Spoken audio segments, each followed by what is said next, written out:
Spring has arrived. Join me on a Sunday morning walk around my neighbourhood in Basingstoke, Hampshire, discovering the birds that are busy preparing for the breeding season ahead.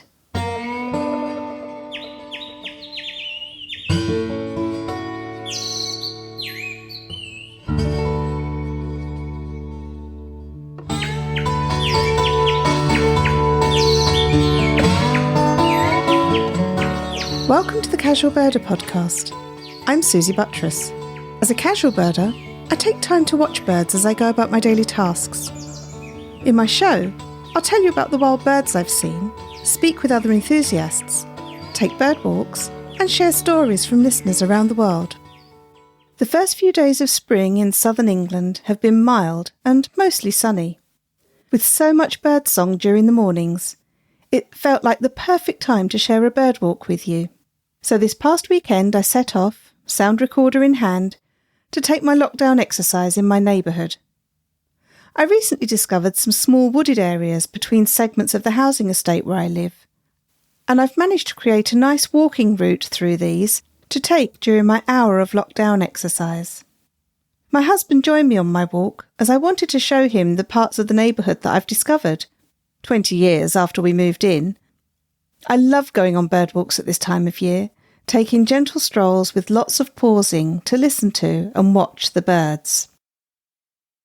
I'm out walking my new patch that I discovered a couple of months ago, and now that it's spring, I'm interested to see what birds might be around, and hopefully there'll be some new ones.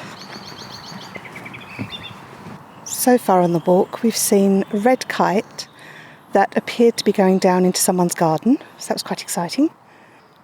Heard two robins, obviously a pair, where one of the robins fed the other one, and there were some seep noises from the one being fed, which increased in frequency just before it got fed.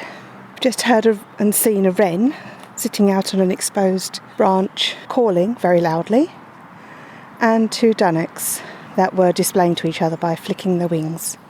So I'm just entering the first little wooded portion of my walk that leads to the open park.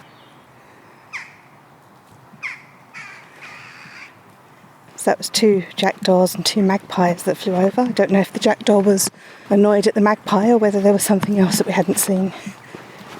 Just come through that little copse, and in the field, first thing I can see is three wood pigeons on the ground. One of them appears to have a very poorly leg. It's definitely limping. There's plenty of dog walkers out today. There's another wood pigeon close to me, and some magpies chattering away in the background. There's some daffodils inside the line of trees that borders this small field. And there are daisies out underfoot, which is nice to see. I can hear a blue tit and some sparrows chirping off in the distance, and a crow has just taken off from the ground, and a buzzard has just flown over. There's a great tit just above us, just flown off, and I think there was a blue tit there as well. Two herring gulls flying over. This morning there were 5 flying over, and they were calling as well. It sounded very seaside-like. Another 5 wood pigeon on the ground here, and a rook, I believe, flying over, probably on its way to my garden to get some suet. There's the noise of someone potentially mowing their lawn.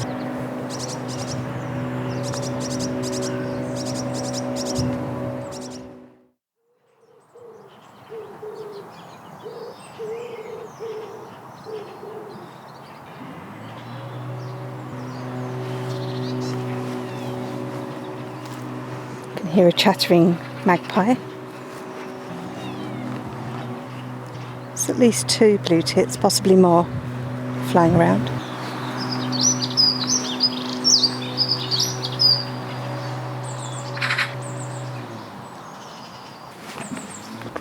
There's a couple of nests in the tree just above me.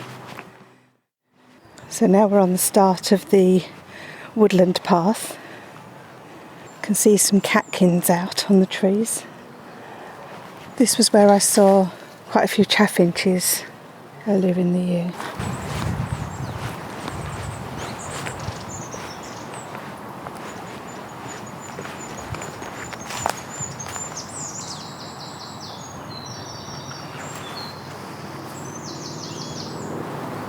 Is that a Goldcrest? See it? Is it? Yeah, just up there. Problem is, you always have to identify them by their bottoms. See, it's a little Goldcrest.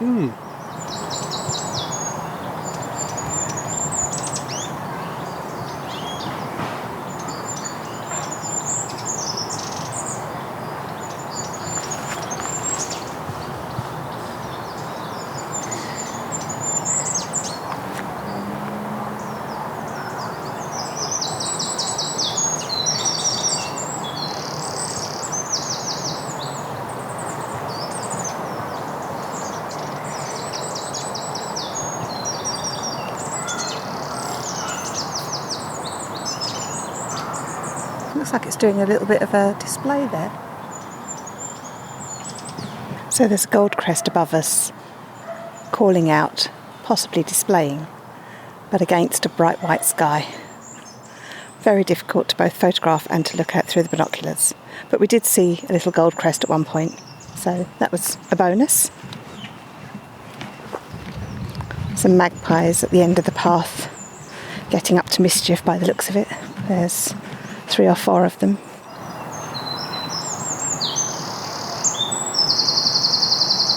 That's a wren. So carrying on walking through this little strip of woodland that's between the housing estates. I think this will be lovely to come and walk during the late spring mornings. Hopefully there would be lots of birdsong here. There's quite a few wood pigeons in the various trees.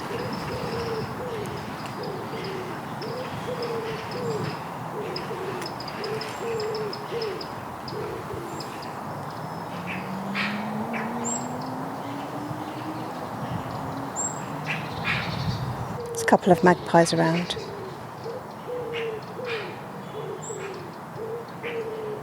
So the leaf buds are starting to open up on the trees. If only I knew more about trees, I'd be able to say which one I was standing by. Blue tit calling out.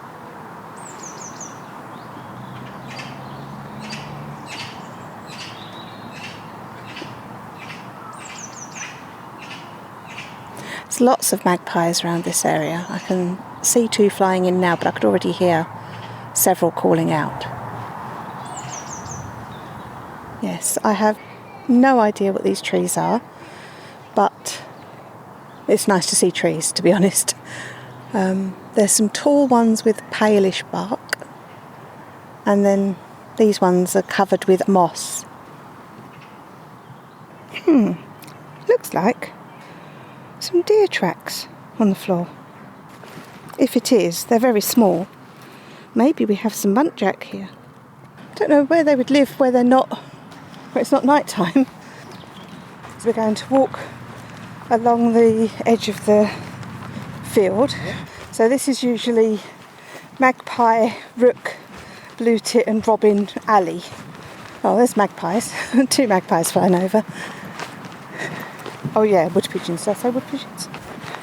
Oh, look at these lovely daffodils.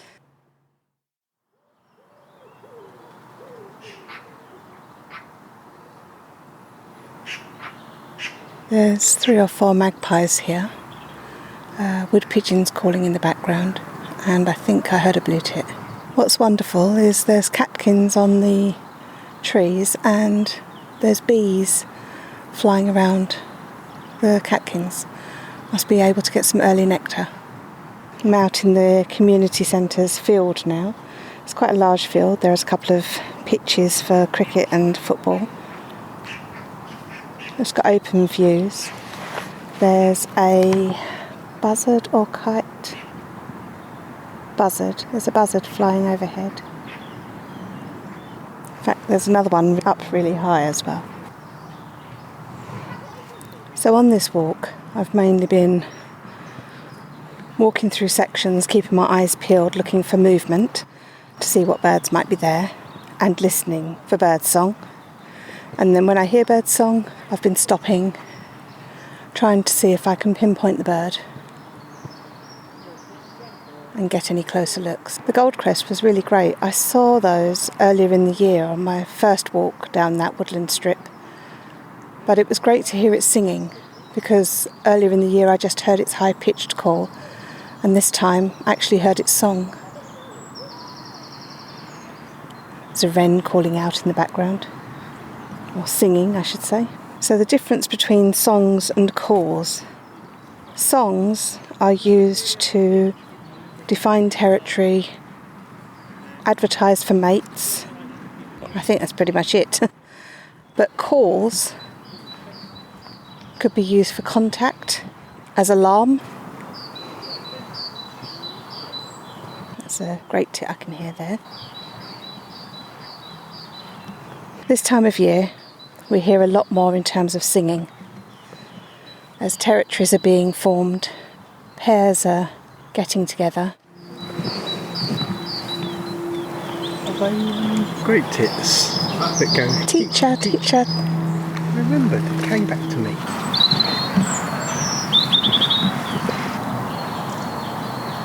I think I can hear some long-tailed tits. I can hear that chirr.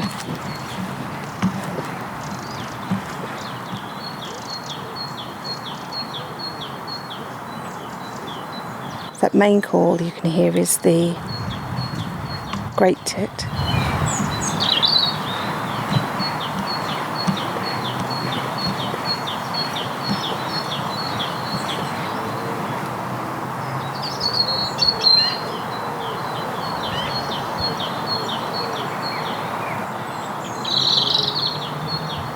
Robin's singing.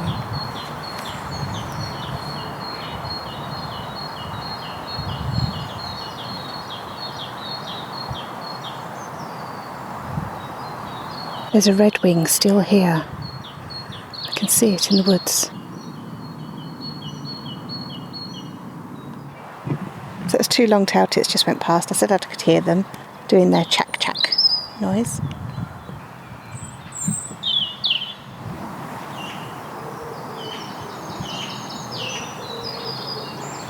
That call is a magpie.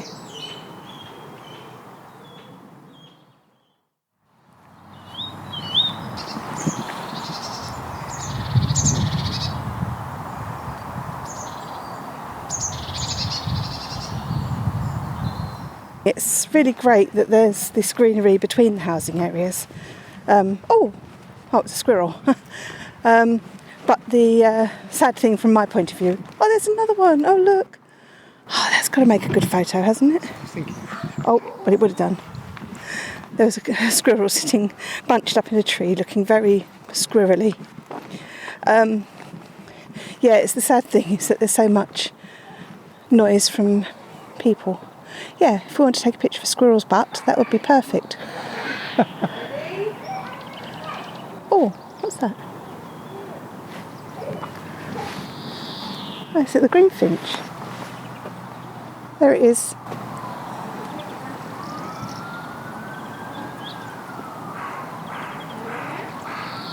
See it? It's lovely green.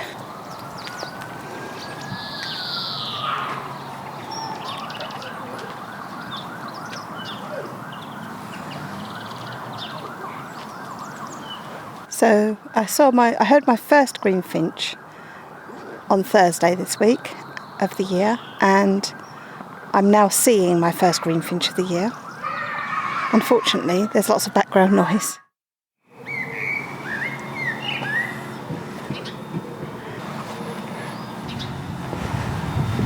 There's a house sparrow, and that blackbird was singing just now.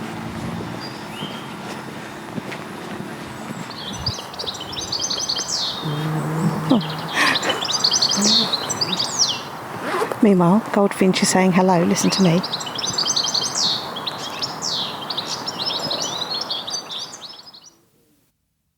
It was a lovely walk. The air temperature was fairly mild, and seeing blossom and new leaves on the trees was a real bonus. While I would love to be walking at the coast, in a big woodland or somewhere exotic, it is heartening to see that a gentle stroll around the neighbourhood can still bring delights that I don't see in my garden, such as the singing Goldcrest. I saw 17 species in total on that walk. The common wood pigeon, red kite, common buzzard, common magpie, Eurasian jackdaw, rook, Eurasian blue tit, great tit, long-tailed tit, Goldcrest, Eurasian wren, redwing, Eurasian blackbird, European robin, dunnock, house sparrow and European goldfinch.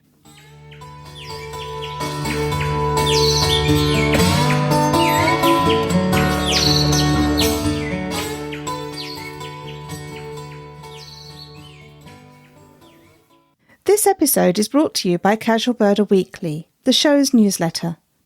I connect with you in many places, the show's Facebook group, Instagram, Twitter, and it can mean our contact is fragmented.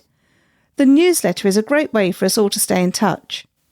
Each week I share tips to help you get the best birding experiences, moments from my observations, recommendations for other podcasts or books I've enjoyed, and I let you know about any planned group birdwatch events. Sign up now. The link is in the episode notes. Taking a tip from Krista from Birding Tools podcast, yesterday I decided to do a Facebook Live from my garden, sharing the birds that were around me. It was a beautiful, warm, sunny day. Just after I set up my equipment and got ready to go live, my neighbours started playing a radio in their garden. Oh well. However, a little while later, and with my gear still set up, my rook friend happened to stop by. Just so you know, I've started greeting my friend by saying boop boop. I wanted a phrase that the rook might learn to recognise, and I know Fable the Raven on YouTube says this, so I thought it might appeal to a rook as well. So the most awesome thing just happened and I messed up the recording. Rooksy, my friend Rook, just came to the garden, sat on the banister right in front of me while I had all the recording equipment set up and started chattering away. And it was absolutely magical. I think I've caught it on my recorder and I set up all of the video and I was aiming it and zooming in and I totally forgot to press record. And it was only after I'd gone and got the food out and put it down on the floor and I sat back down and I thought, oh, I meant to record all of this. I thought I was and I wasn't. So it was such a shame. It just flew in as I was setting up to do a Facebook Live, sat on the banister and just this beautiful sunny day and it just started chattering away. It was absolutely magical. Boop, boop.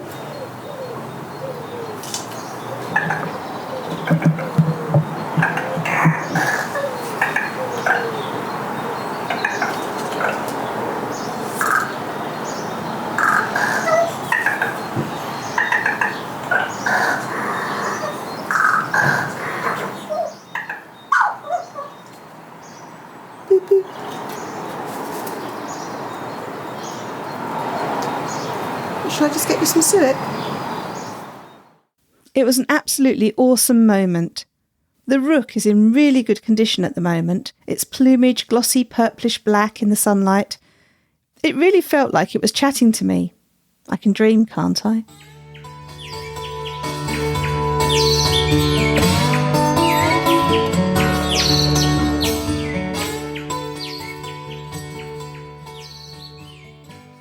On Saturday, May the 8th, 2021, a team from the Casual Birder podcast will be taking part in the Global Big Day. The event is organised by Global Birding in association with eBird, and they're hoping to create a new world record for the largest number of birds seen by the greatest number of people on this peak migration weekend. Our team, Boris, Natasha, Jessica, Karin, Kieran, Angel, Joe, Christopher, Sean, Stephanie, Andrew and Adam will be birding in our own local areas and sharing our checklists with the team account. You don't have to be an expert to take part, so why not join us? Register at globalbirding.org. And if you want to join the team, Register under your own name as an individual participant, but put after your name the Casual Birder podcast team. And then please let me know that's what you've done so that I can add you to the list for contacting with any instructions.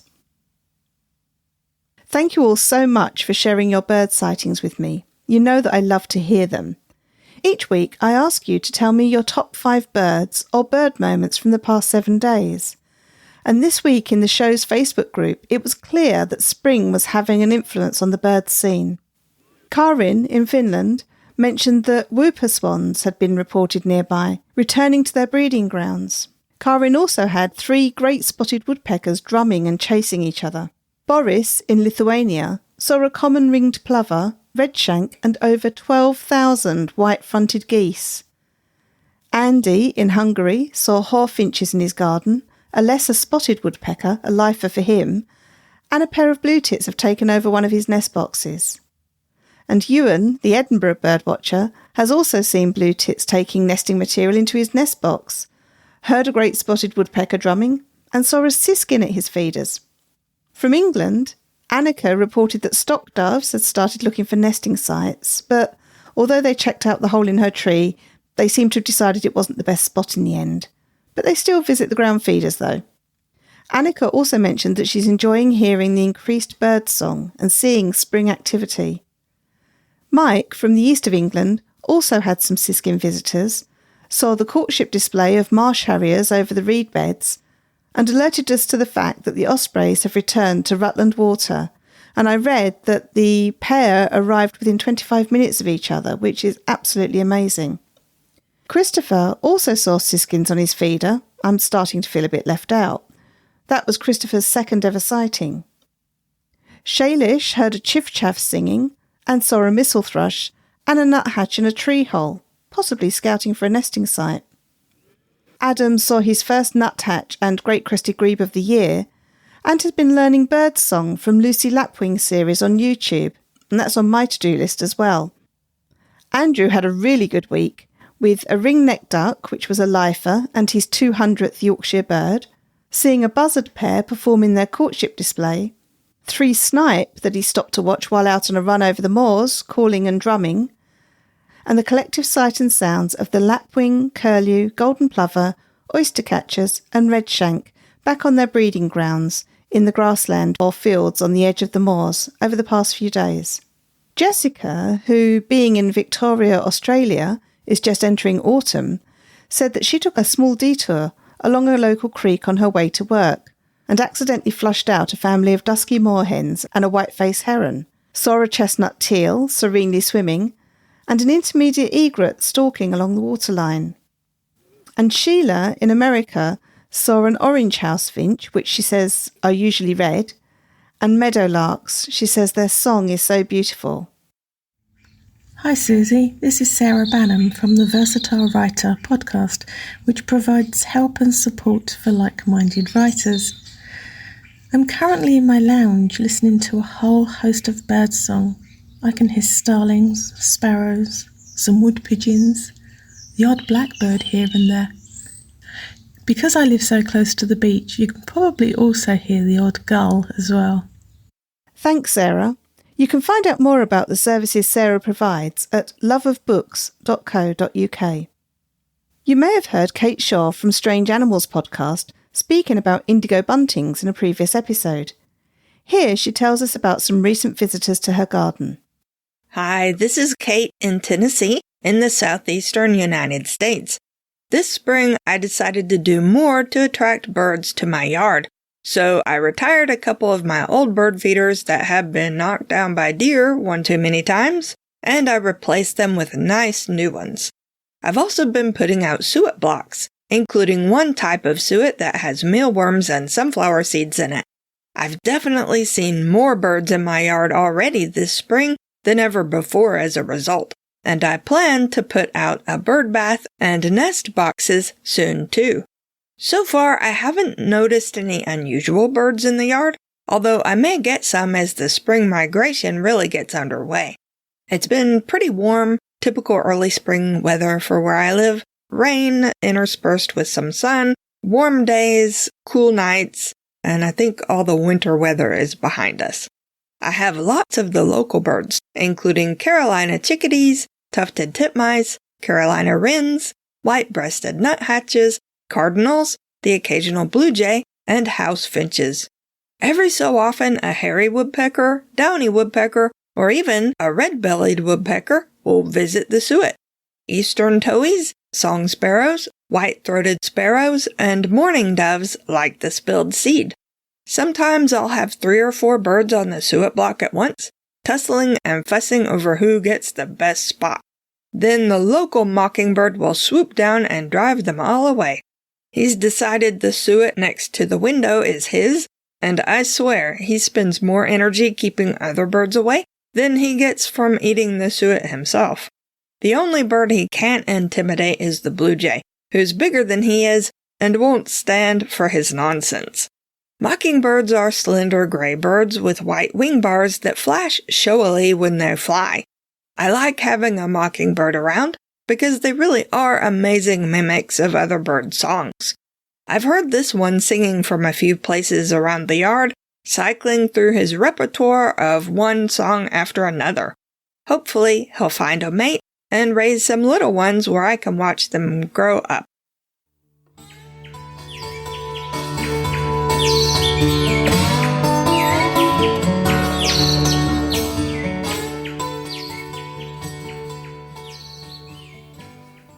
Do keep in touch.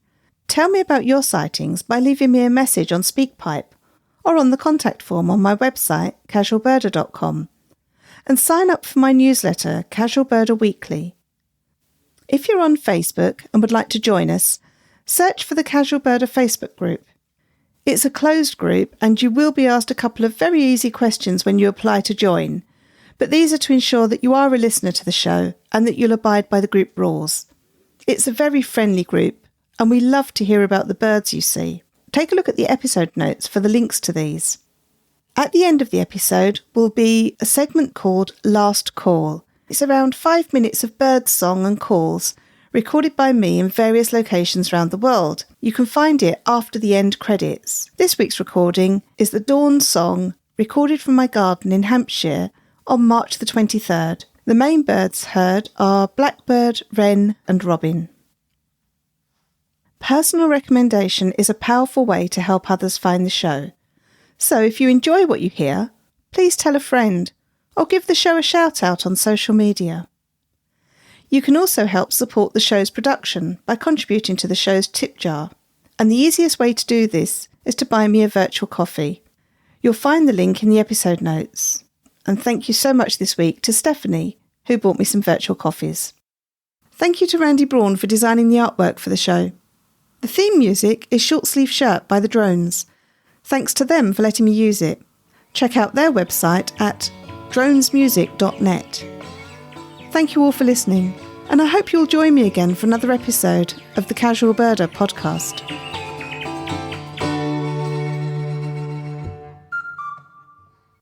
Last Call. This week, Last Call is a recording of the Dawn Chorus made from my garden in Hampshire, UK, on the 23rd of March at 5:28 a.m. There's some distant traffic noise. I hope you enjoy listening.